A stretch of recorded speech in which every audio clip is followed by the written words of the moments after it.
I dag har Annette Vilhelmsen været SF's formand i 100 dage.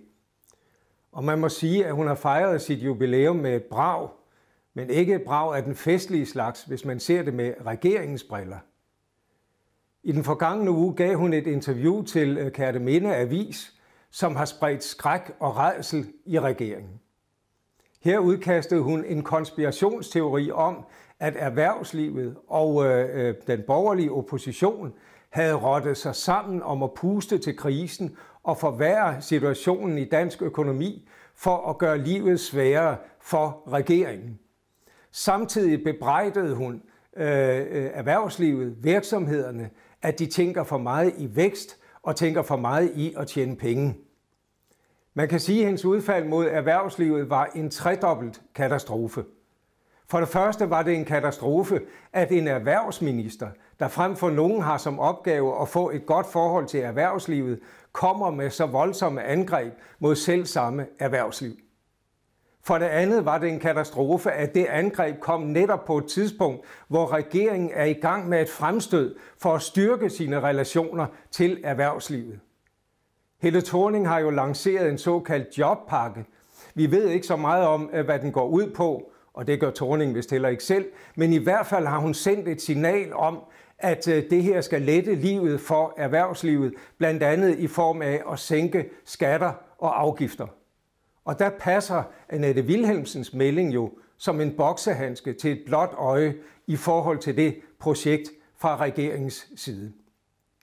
For det tredje kan man sige, at det er en katastrofe, at en af lederne for et regeringsparti har en opfattelse af samfund, økonomi og erhvervsliv, der nærmest virker som om det er inspireret fra en studietur i ungdommen til det kommunistiske Albanien. Så Annette Vilhelmsen fik vredet armen om, og så måtte hun lægge en præcisering ud på sit ministeriums hjemmeside. Man kan vel sige, at den præcisering i hovedsagen gik ud på, at hun sagde, at det hun havde meddelt til Kjerteminde Avis, mente hun overhovedet ikke længere.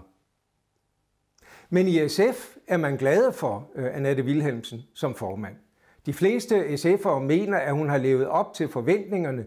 De mener også, at hun har markeret SF udmærket, altså markeret SF's selvstændighed udmærket. Til gengæld kniber det med vælgerne. Annette Vilhelmsen har ikke rigtig været i stand til at give SF et løft i meningsmålingerne. Men det kan jo være, at hun for at øge vælgertilslutningen vil prøve at komme med flere solomeldinger fremover. Hun er sådan set allerede godt i gang. Udover det, hun sagde i interviewet i Kjerteminde Avis, så kommer der nu meldinger fra SF om, at den der omtalte jobpakke, den først og fremmest skal dreje sig om offentlige investeringer. Og det er bestemt ikke noget, som Helle Thorning, Bjarne Corydon og Margrethe Vestager bryder sig om. Men okay, Annette Vilhelmsen kan jo så altid komme med en præcisering bagefter. Sådan hænger det sammen. Vi ses.